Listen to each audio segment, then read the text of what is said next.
Bom, para explicar o formato, né, como o Daniel estava apresentando, a gente está tentando ter uma dinâmica. Nós vamos ter uma entrevista aqui com o Marcos Cavalcante, onde ele vai conversar um pouco para a gente sobre o PPI, enquanto o próximo painel é montado. Marcos, primeiro agradecer a tua presença. Bom, eu acompanhei a formação do PPI lá atrás. Ele foi um instrumento muito importante para sinalizar ao mercado que o país tem uma oferta robusta de projetos de parceria com a iniciativa privada, organizar isso, né? E eu reputo que isso é um dos fatores que ajudaram o país a chegar a esses 280 bilhões que a ABDIB está calculando, né? Um número muito superior ao de alguns anos atrás, quando o PPI foi montado. E aí eu queria falar que você pudesse falar sobre quais são os desafios agora, né, para que essa carteira, primeiro, ela continue crescendo, continue tendo bons projetos para ser desenvolvidos, e para que os bilhões que você certamente vai falar, porque você que tem de cabeça, que já estão contratados, sejam efetivamente implementados. Obrigado pela tua presença, Marco. Bom dia, é um prazer estar aqui ao vivo, agradecer a Rony aqui o convite, a todos os associados e a você, Jimmy. Você fez um histórico um pouco do PPI, né, quando ele foi criado, e alguém falou aqui no painel inicial sobre, vamos relembrar, 3 anos atrás, nós estávamos em plena disputa de eleição presidencial entre o primeiro e o segundo turno, e o candidato, então, o presidente Lula, era acusado que ele faria um governo estatizante. Todo o mercado preocupado com o que o presidente Lula ia fazer, não ia ter mais concessões, não íamos ter PPP, o governo federal só fez uma PPP até agora, mas nós estamos demonstrando o inverso. Primeiro que você trabalhar com concessões ou PPP, deixou de ser uma coisa, o presidente Lula foi muito feliz, Santoro está aqui, se lembra, e Guilherme, acho que foi a primeira solenidade que Guilherme participou como diretor-geral da NTT, quando o presidente Lula foi assinar o contrato lá da Rodovia da Morte em Minas Gerais. O presidente Lula disse que ele não estava privatizando uma rodovia, porque ele não estava cobrando outorga, ele não estava vendendo uma rodovia. Ele estava fazendo uma forma mais moderna de prestação de serviço, que é a concessão e a PPP. A administração pública, e aqui tem diversos advogados aqui presentes, eu fico brincando, acho que já lhe disse isso, Jimmy. Primeiro norma legal de contratação foi o Decreto-Lei 200. Graças a Deus, Brasília já estava construída, né? Senão talvez até hoje a gente estivesse aqui ainda construindo Brasília. E nós fomos evoluindo, né, com lei de licitações, etc. E eu me lembro ainda, meus cabelos brancos dizem isso, a grande discussão que nós tivemos no setor público e setor privado sobre a terceirização. Eram páginas de jornais, o legislativo nervosa sobre isso. E hoje ninguém discute se o motorista da agência da NTT é contratado por empresa terceirizada, se o funcionário da limpeza é contratado ou não, e a gente se não discute mais isso. Então esses números estão demonstrando a decisão política do governo. Nós estamos trabalhando agora para licitar a primeira PPP federal, que é a PPP da administração do Canal da Transposição de São Francisco. Um outro dogma, estamos estruturando 2 PPP de saúde em 2 hospitais federais, o Instituto do Câncer no Rio e o Hospital Fêmea lá no Rio Grande do Sul. Da área de floresta, a ministra Marina tem feito um trabalho brilhante e agora estamos fazendo uma modelagem de uma PPP para proteção ambiental da 319, o que vai viabilizar a saída da licença ambiental para finalmente a pavimentação daquela rodovia. Os desafios que nós temos que concluir no Congresso Nacional a votação da alteração da lei de PPP e concessões, para que a gente tenha um marco sobre isso. Nós temos que esperar que o Congresso se debruce sobre os vetos do presidente sobre a lei do licenciamento ambiental, que a gente tem falado muito, nós não estamos mexendo na lei ambiental.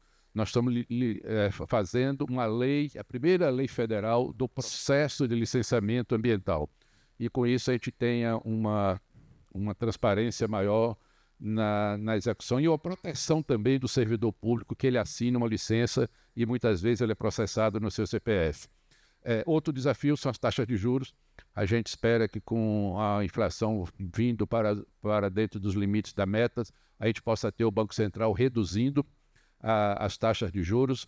Temos as discussões aí, tanto que o setor privado tem ido muito ser financiado pelas debêntures. Batemos recordes no ano passado. Ainda temos alguns ministérios que precisam regularizar. Falava com a Ailton agora que a área de saneamento do Ministério da Cidade precisa emitir a portaria para emissão de debêntures. E a discussão das alterações na lei do porte. Observe que eu falei alterações. A gente defende, da mesma forma que há 3 anos atrás nós decidimos que era melhor fazer alterações na lei de licitações e PPPs do que fazer uma nova lei, que a gente altere pontos. A lei é recente, muito mais recente do que a lei de concessões, a gente altere alguns pontos e a gente vai vendo a evolução do mercado.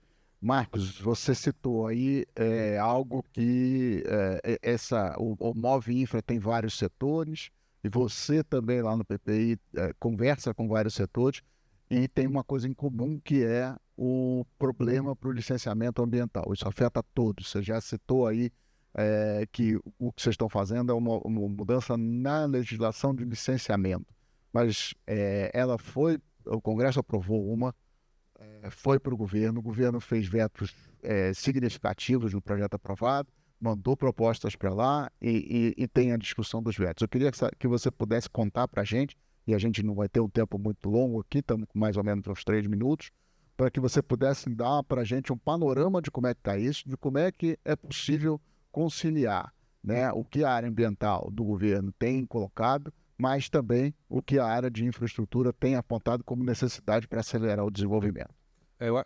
Eu acho que nós temos que aperfeiçoar no Congresso Nacional uma área do veto que eu creio que na área de licenciamento ambiental de dragagem de portos ficou um texto satisfatório, um texto bom, mas na área de hidrovias não. Então nós temos que aperfeiçoar esse trecho.